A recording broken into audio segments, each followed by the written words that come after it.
Les États-Unis maintiennent le Soudan sur la liste des pays soutenant le terrorisme malgré la normalisation des rapports. Ceci n'est pas du goût de l'actuel Premier ministre soudanais qui dénonce les conséquences de ce statu quo.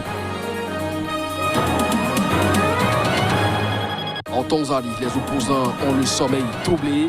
Les autorités ont accru la répression à leur endroit, utilisant un important arsenal législatif pour entraver leur tentative de faire campagne. Des policiers se sont rassemblés ce lundi matin devant le commissariat de Champigny-sur-Marne en France. Ils dénoncent les attaques contre eux enregistrées depuis peu. La dernière date est celle du week-end.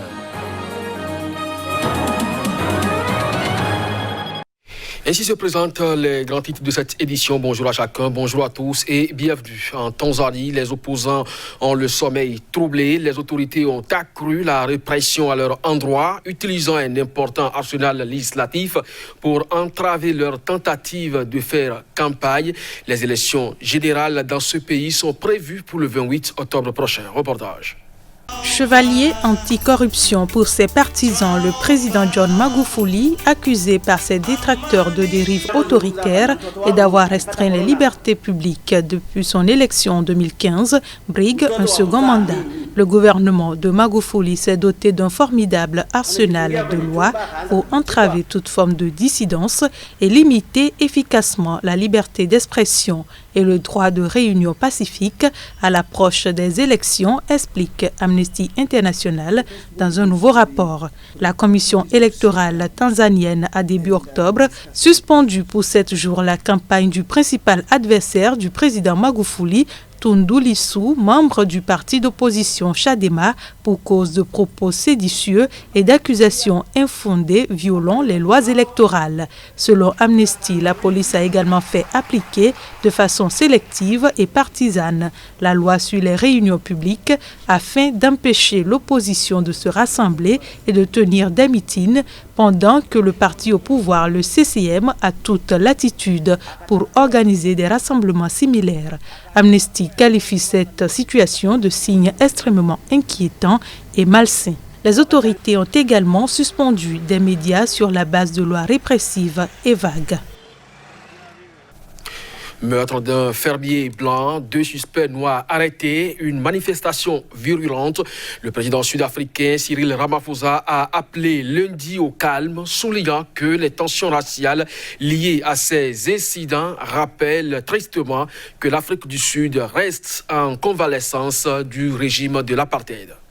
Cyril Ramaphosa a laissé passer le week-end pour s'exprimer après cette montée de tension tout au long de la semaine dernière. La séquence avait culminé vendredi avec une accusation de terrorisme portée contre le meneur présumé d'une manifestation de fermiers blancs qui avait mis le feu à une voiture de police devant le tribunal où étaient entendus les suspects noirs du meurtre d'un fermier blanc. Dans la foulée de cette accusation, des voix, notamment dans l'opposition blanche, s'étaient indignées que le fermier blanc soit ainsi traité, accusant à leur tour la justice de biais racial. Il serait naïf de partir du principe que les relations raciales dans les zones rurales sont harmonieuses depuis l'avènement de la démocratie, écrit le président Cyril Ramaphosa dans un communiqué publié par la présidence. Mais si nous n'abordons pas cette question de façon ouverte et honnête, elle restera une plaie purulente qui menace la cohésion sociale. Juste-il, ce qui s'est passé à Sénégal montre à quel point le brasier de la haine raciale peut facilement être allumé, poursuit le président. Nous devons résister à toute tentative d'utiliser les crimes dans les fermes pour mobiliser des communautés selon les lignes raciales, plaide encore Cyril Ramaphosa. Le président a rappelé que, dans un contexte de forte criminalité affectant le pays, la majorité des victimes de crimes violents restent noires et pauvres. Mais les manifestations à Sénégal, dans la foulée du meurtre de Brandine Horn, montrent que nous ne sommes pas débarrassés des divisions et des méfiances du passé, insiste le président. Ces derniers mois ont été émaillés de nombreuses manifestations pour dénoncer une augmentation des agressions et des meurtres, principalement contre des Blancs, dans les zones rurales. Au Nigeria, 8 personnes sont mortes dans l'effondrement d'un immeuble en construction dimanche à Lagos, la capitale économique du pays. Un énième drame qui a fait également plusieurs blessés. Un immeuble de 3 étages en construction s'est effondré ce dimanche à Obalande, un quartier populaire de Lagos. L'accident a fait 8 morts et 10 blessés selon les secours et les causes de l'effondrement ne sont pas encore établies. L'effondrement de bâtiments est une tragédie fréquente au Nigeria, le pays le plus peuplé d'Afrique, où des millions de personnes vivent dans des immeubles délabrés et où la législation concernant la construction est régulièrement bafouée.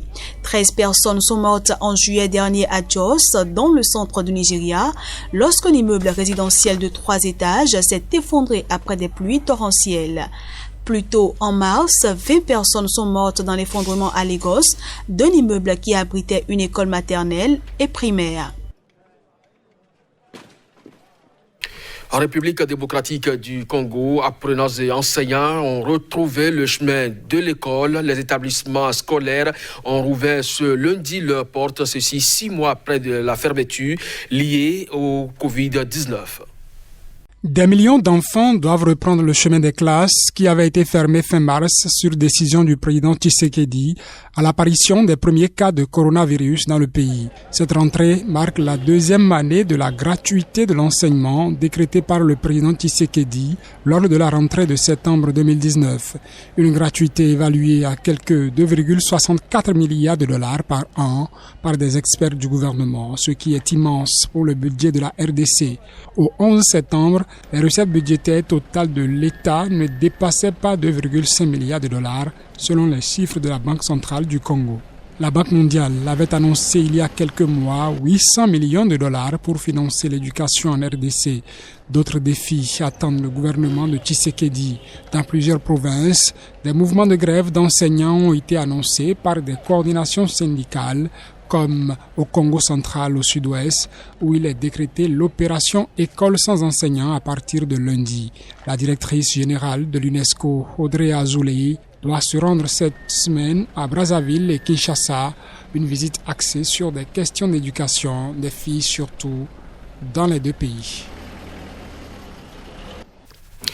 La périlleuse traversée de la Méditerranée n'est pas de nature à décourager certains migrants.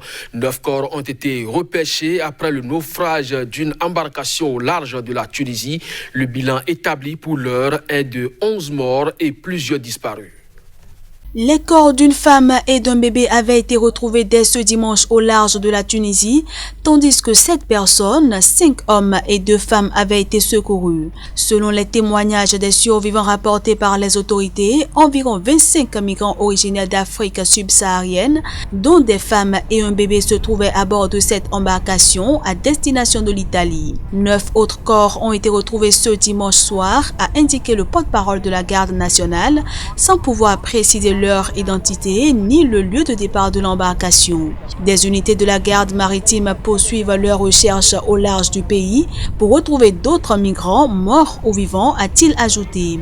Après un pic des départs de Tunisie en 2011 suivi d'une forte chute, les tentatives d'émigration illégale augmentent à nouveau depuis 2017, le pays étant secoué par l'instabilité politique et durement frappé par la pandémie de nouveau coronavirus qui a entraîné une flambée du chômage. Le ministère de l'Intérieur a annoncé ce dimanche avoir empêché dans la nuit de samedi à dimanche 32 traversées clandestines et arrêté 262 personnes âgées de 15 à 44 ans, dont 2 ressortissants de pays d'Afrique subsaharienne. Au péril de leur vie, des milliers de migrants, notamment des Maghrébins et des subsahariens, tentent régulièrement la traversée de la Méditerranée sur des embarcations clandestines, essayant de rejoindre l'Europe où ils espèrent trouver du travail et des perspectives. Les États-Unis d'Amérique maintiennent le Soudan sur la liste des pays soutenant le terrorisme malgré la normalisation des relations entre les 2 États. Ceci n'est pas du goût de l'actuel Premier ministre soudanais qui dénonce les conséquences de ce statu quo. C'est depuis 1993 que les États-Unis d'Amérique ont inscrit le Soudan sur la liste noire des pays soutiens du terrorisme. À cette époque, Oussama Ben Laden, chef du groupe Al-Qaïda, auteur des attentats du 11 septembre 2001, séjournait dans le pays. Mais en 1996, le terroriste a été expulsé du Soudan. Le gouvernement d'Omar el-Béchir, qui lui aurait accordé son hospitalité, a aussi été renversé en avril 2019. Autant de faits qui, aux yeux des autorités soudanaises, devaient faire sortir leur pays de cette liste noire. Mais rien n'a changé jusqu'ici. Les conséquences de ce blocus paralysent l'économie du Soudan, au dire du Premier ministre Abdallah Hamdok, qui pousse un coup de gueule dans un entretien publié ce dimanche par le quotidien britannique Financial Times. Au-delà des conséquences économiques, le pays qui vient d'amorcer un processus de paix à l'interne avec la signature d'accords avec des groupes de rebelles risque de retomber dans des conflits qui ne garantiraient pas le maintien de la démocratie jusqu'aux élections prévues en 2022, pense le Premier ministre. Certaines sources indiquent que les États-Unis d'Amérique conditionneraient le retrait du Soudan de la liste noire des pays soutenant le terrorisme à une reconnaissance d'Israël par Khartoum. Le Premier ministre affirme qu'il ne s'agit là que des rumeurs. Le Soudan poursuit ses efforts de pacification avec des actions en justice contre ceux qui auraient été responsables d'actes répréhensibles. L'ancien président Omar el-Béchir est déjà devant la justice à Khartoum pour répondre du coup d'État qu'il a porté au pouvoir en 1989. Le Soudan s'est engagé à livrer Omar el-Béchir à la CPI afin qu'il soit jugé pour crimes de guerre et génocide dans le cadre du conflit au Darfour en 2003-2004 qui a fait 300 000 morts et des millions de déplacés. Les policiers se sont rassemblés ce lundi matin devant le commissariat de Champigny-sur-Marne en France. Ils dénoncent les attaques contre leurs personnes enregistrées depuis peu. La dernière en date est celle du week-end écoulé. Les images sont encore vives dans leur tête. Et pour que cessent des actes du genre contre les policiers, ils ont choisi de donner de la voix ce lundi matin. Cible d'exercice de tir, drapeau de syndicats, différents supports, mais un seul et même message. Non à la haine anti-flic. C'est ce qu'on nous on déclare au ministre. Attention, les fonctionnaires de police sont de bons fonctionnaires, motivés, il faut les entendre. Aujourd'hui on est nombreux, on est fatigués. La haine anti-flic c'est juste un truc qui n'est pas concevable pour l'Alliance Police Nationale. Donc on va se battre, on va continuer à le faire. À la veille de ce rassemblement, le ministre de l'Intérieur s'était lui-même rendu dans les locaux du commissariat attaqué. Sur le soutien et la protection à accorder aux policiers, Jean Castex se veut rassurant.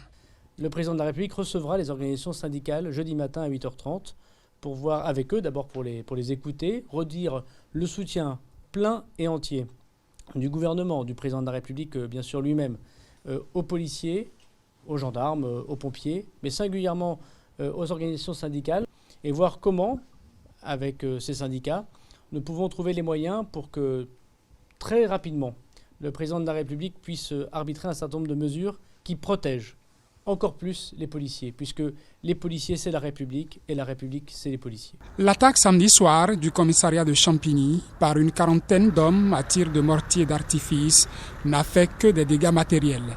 La gravité de l'acte a déclenché de vives réactions aussi bien dans le rang des hommes en uniforme que dans le rang des politiques. C'est sur cette note que nous refermons ce journal. Merci à vous de nous avoir suivis. Très belle suite de programme sur SICA. À très bientôt.